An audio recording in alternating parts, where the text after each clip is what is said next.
Olá, sejam todos bem-vindos à lição da Escola Sabatina, que tem como tema recompensas da fidelidade. Mas antes vamos orar. Querido Deus, maravilhoso Pai que está nos céus, nós estamos aqui para estudar a lição da Escola Sabatina.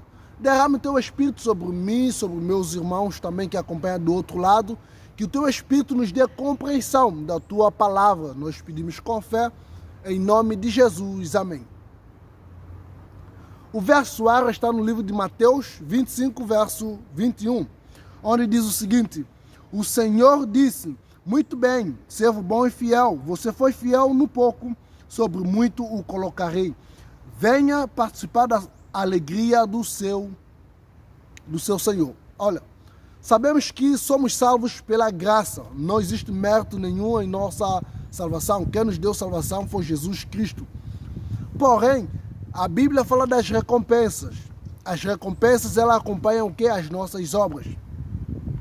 Em vários lugares, a Bíblia fala sobre nossas recompensas prometidas através de Cristo e que serão cumpridas após o quê? A sua vinda. As nossas recompensas, recompensas de nós, os cristãos que aguardamos Jesus voltar, elas serão o quê? Cumpridas quando Jesus voltar e nos tirar deste mundo.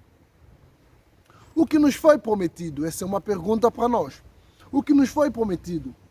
E que garantia temos de que essas promessas serão cumpridas? Que garantia nós temos que essas promessas que a Bíblia diz serão cumpridas? Ei, muitas garantias. Nós sabemos que temos um Deus que não falha. Nós temos um Deus que não mente, e por esse Deus ser o Deus que não mente, ser o Deus que nunca falhou, nos dá certeza de que a nossa recompensa é certa e falta pouco para nós o obtermos. A garantia é a pessoa de quem? Do Senhor Jesus Cristo. Ele não falha, nunca falhou e não é agora que vai falhar conosco. Com certeza, Ele não vai falhar conosco.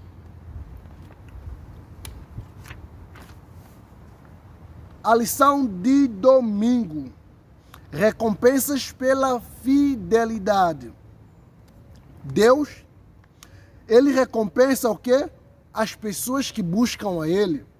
Deus, Ele recompensa as pessoas que colocam Ele no primeiro lugar da sua vida. Eu quero desafiar você a colocar a Deus no primeiro lugar da sua vida. Primeiro, você vai ver coisas extraordinárias acontecendo na tua vida. Deus vai guiar você, Ele vai orientar você, Ele vai abençoar você, vai estar com você. E Deus na nossa vida causa impactos maravilhosos, que não só nós percebemos, mas as pessoas também, os nossos vizinhos, vão perceber que nós somos pessoas diferentes, cidadãos para o que? O reino do céu, para o reino do céu. Gostaria de convidar você a pegar na tua Bíblia e abrir Apocalipse 22, verso 12. Apocalipse 22, verso 12.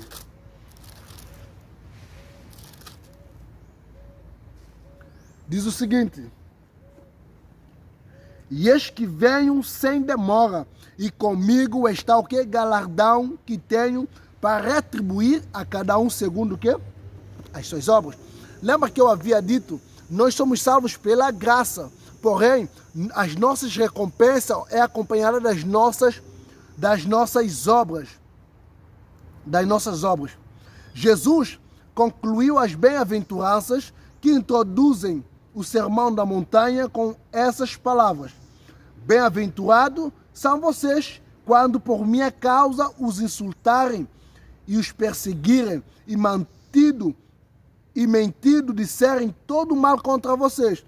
Alegrem-se, exultem, porque é grande a sua o quê? Recompensa, ou a recompensa nos céus, pois assim perseguiram os profetas que viveram antes de vocês. Então Jesus, Ele nos diz, pessoal, bem-aventurados, felizes são vocês.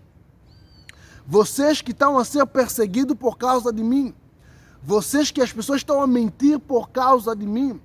Vocês que as pessoas odeiam por minha causa. bem-aventurados são vocês, porque é muito grande a recompensa de vocês. Por isso, vamos ser felizes.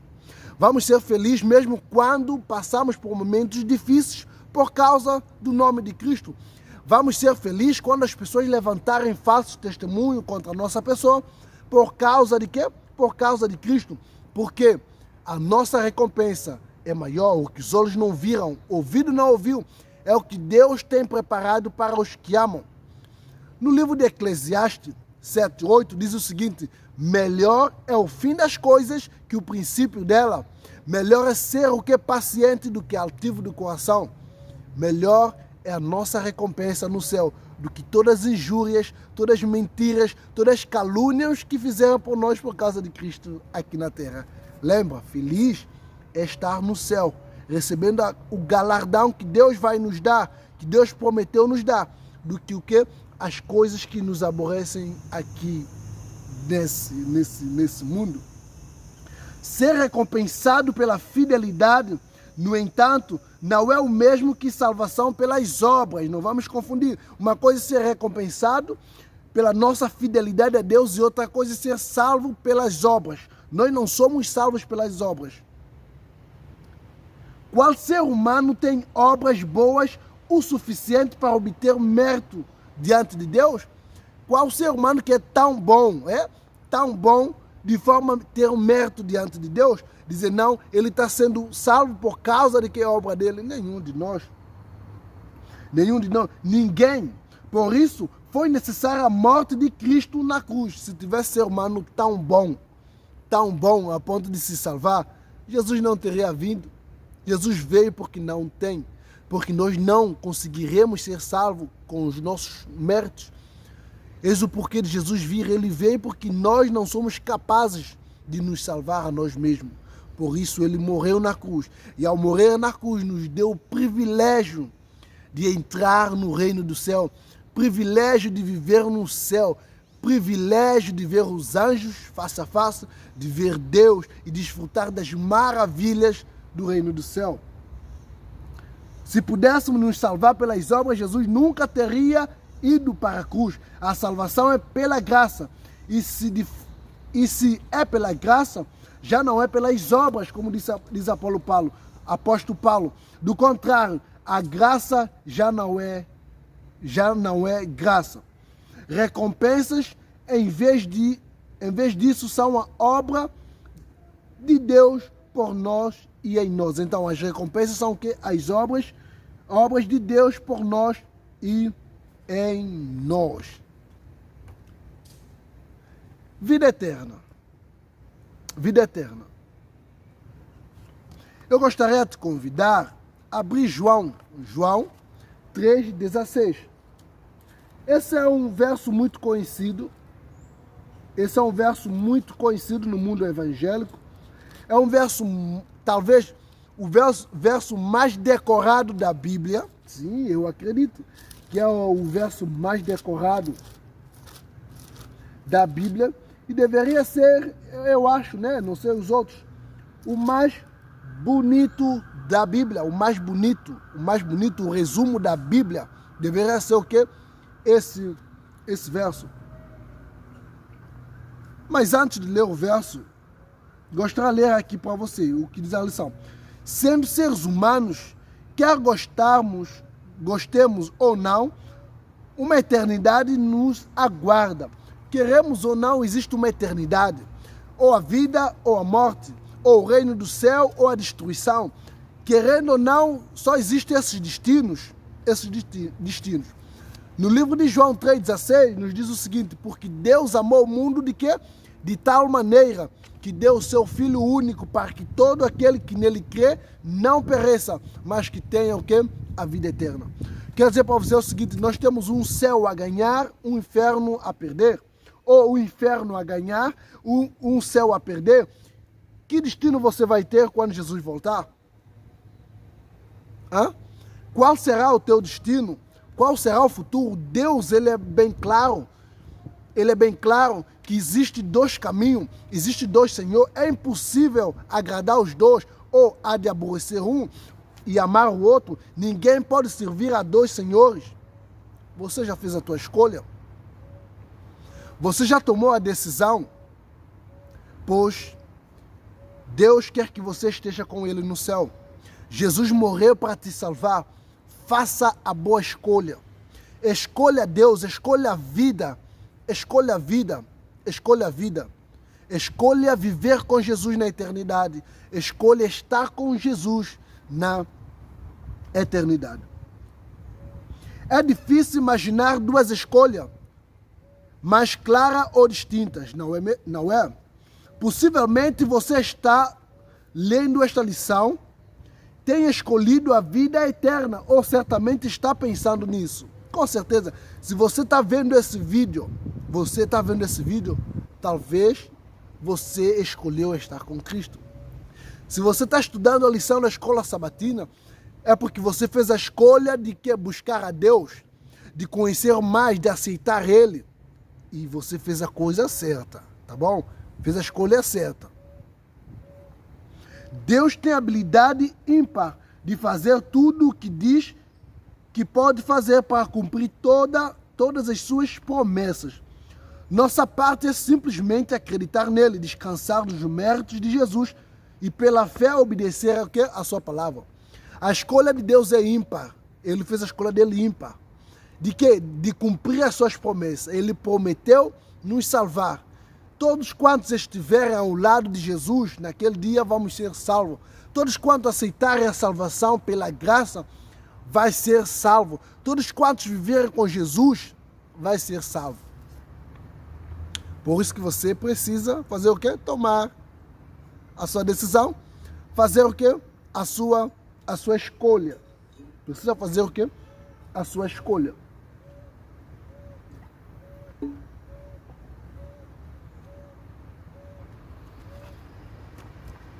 No livro de João 14, 1 a 3, nós vimos que Jesus fez uma promessa para os seus discípulos. E como servos de Deus hoje, essa promessa deve vibrar no nosso coração. Abra a João 14, verso 1 a 3. João 14, 1 a 3.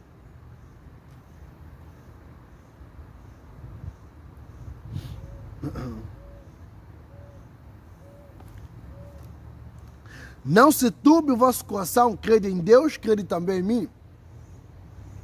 Na casa do meu pai há muitas moradas, se assim não fora, eu vos teria dito, pois vou preparar-vos lugar, e quando eu for e vos preparar lugar, voltarei e vos receberei para mim mesmo, para que onde eu estou estejais vós também. Essa é a promessa, Jesus nos fez a promessa, ele foi preparar o lugar. Ele foi preparar o lugar. Uma vez ele já estava aqui na terra, viveu com os discípulos, andou com eles. Que maravilha saber disso, de que esse Jesus que um dia estava aqui, prometeu que nós um dia estaremos com ele na eternidade. Esse Jesus que um dia andou aqui com os discípulos, andou, comeu, com os discípulos, bebeu, lavou os pés, dormiu, foi no casamento. Esse mesmo Jesus, ele prometeu que um dia nós vamos estar aqui com ele lá no céu. Vamos estar com ele na eternidade. Ele vai estar conosco no novo céu e na nova terra. Elas devem ter o mesmo efeito em nós. Jesus veio do céu, voltou para o céu e nos prometeu: voltarei e os receberei para mim mesmo, para que onde eu estou, vocês estejam também. E talvez, mais do que qualquer outra coisa, a morte de Cristo na cruz, em sua primeira vinda, é a nossa maior garantia da sua segunda vinda, pois sem a segunda vinda, que proveito teria a primeira? Não teria graça, não faria sentido se Jesus tão somente viesse, morresse e não prometesse voltar outra vez para nos buscar e levar para o reino do céu. O que faz sentido à morte de Jesus é a segunda volta. O que dá sentido à morte de Jesus na cruz é a sua segunda volta. Jesus vai voltar para nos buscar. Aí sim, E nós, junto com Ele, vamos desfrutar de quê? Das bênçãos. Vamos ceiar com Ele o quê? No céu. Junto de Deus, dos anjos. Que maravilha, que maravilha. Essa promessa deve vibrar o meu coração. Essa promessa deve fazer com que eu prepare para fazer o quê? Encontrar com o meu Salvador.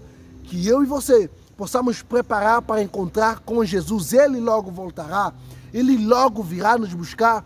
Preparemos então. Busquemo-lo, aceitemo-lo para o quê? Para juntos desfrutarmos da eternidade. Eu anseio esse dia. Eu anseio vivenciar esses momentos. Eu acredito que você também anseia estar com Cristo no céu.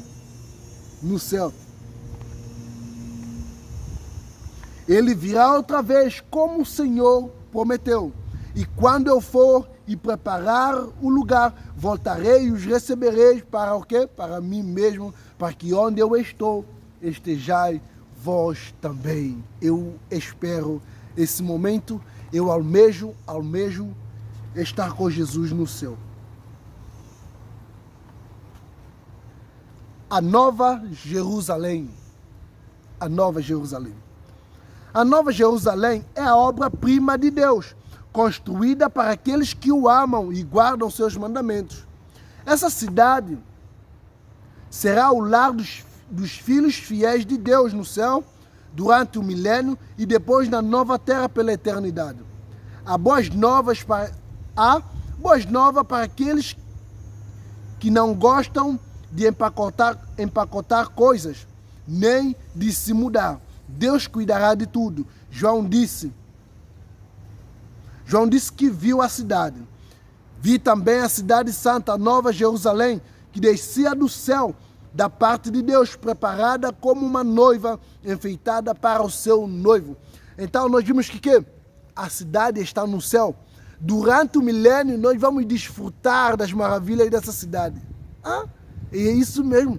Durante o milênio nós vamos desfrutar de quê? Das maravilhas dessa cidade. E outra coisa, após o milênio, quando Deus criar um novo céu e uma nova terra, você não vai precisar trazer coisas boas do céu. Você não vai precisar trazer coisas boas lá. Sabe por quê? A cidade, a Nova Jerusalém, ela vai descer com tudo, com toda a maravilha, com tudo de bom, com toda a alegria, com tudo que existe nela. Ela vai descer para a nova terra. Para a nova terra. Então você não pode se preocupar em trazer algo de lá, porque com certeza dá vontade de trazer, porque o céu é muito lindo. O apóstolo Paulo disse coisas que os olhos não viram, ouvidos não escutaram. Você já parou para pensar? Você já parou para pensar, já imaginou como será o céu? Como será o céu? Exatamente, é bem isso mesmo. A cidade santa, ela vai descer. No livro de Apocalipse 21, tem muitas promessas de Deus para nós. Muitas promessas. Cada uma melhor que a outra. Primeiro, assim como Jesus habitou conosco nesse mundo caído quando veio em carne e osso, Ele vai morar conosco no novo mundo. Você já parou para pensar? Já parou para pensar Jesus morando conosco? Jesus morando conosco, a gente escutando os sermões de Jesus, Jesus falando conosco todos os dias. A eternidade é assim, meu amigo, a eternidade é com Jesus todo dia. Todo dia. Jesus, Ele é capaz de suprir Ele é suficiente para suprir todas as nossas necessidades. Vamos desfrutar de muitos prazeres. Muita alegria e de muitas coisas boas. Que maravilha, Que maravilha saber que Jesus vai morar conosco. Que privilégio deve ter sido para aqueles que aqueles que viram Jesus de perto. Teremos também essas oportunidades, porém, sem o véu do pecado distorcendo a nossa visão. a outra parte, como nós que conhecemos somente lágrimas, tristeza e dor, podemos entender uma das maiores promessas da Bíblia. Quer saber qual? Essa aí, eu vou dizer.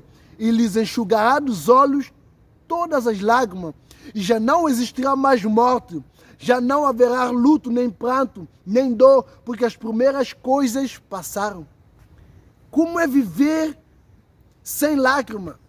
Nós que hoje, dia após dia choramos, dia após dia entristecemos, dia após dia escutamos, fulano de tal, nosso amigo morreu, parente morreu, ante querido está no hospital com dor, passando por sofrimento, pessoas vindo até nós chorando, dizendo está passando por momentos difíceis. Você já parou para pensar como é viver no céu sem dor? Sem lágrimas, nós que desde que nascemos até hoje choramos. Você já parou para imaginar, né? Como é viver num mundo sem sofrimento? Sem sofrimento, sem pessoa para pensar maldade sobre tua pessoa, sem pessoa para levantar falso testemunho, sem pessoa para mentir para você, sem pessoa para te magoar. O céu, a nova terra, vai ser um lugar de espetáculo, um lugar de espetáculo. Muita coisa boa vai acontecer, cara. Muita coisa boa. Muitas coisas. E essas promessas, elas devem, sabe fazer o quê? Devem motivar-nos a buscar mais a Deus. Elas devem motivar-nos a buscar diariamente o Espírito Santo na nossa vida. Elas devem vibrar o nosso coração a cada dia, fortalecer a esperança de ver Jesus voltar. De ver Jesus voltar, porque o céu será um lugar de muita alegria. De muita alegria. As primeiras coisas terão passadas, coisas que nunca deveria ter existido. Além disso, fluindo do trono de Deus está o puro rio da vida, e em ambos os lados do rio, os lados do rio, nesse caso, estará a árvore da vida. O trono de Deus estará lá, e os remidos contemplarão o quê? A sua face. Nós vamos ver o que? A face de Deus. E vamos desfrutar, comer da árvore da vida. O rio da vida. Cara, é impressionante o céu. É impressionante coisa que Deus preparou para nós. Agora, cabe a nós buscarmos a Deus e prepararmos para fazer o quê? Para desfrutarmos dessas coisas maravilhosas que lá existem.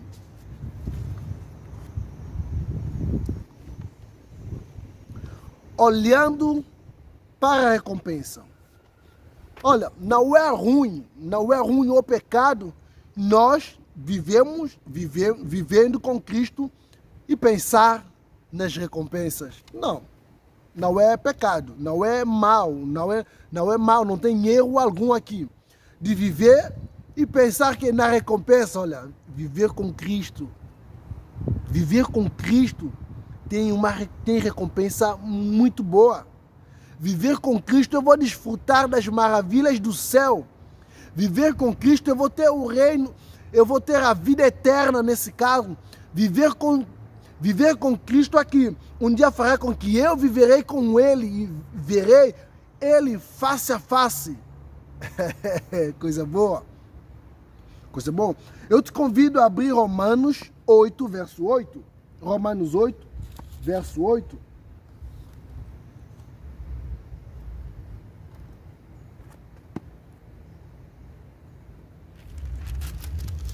Romanos 8, verso 8.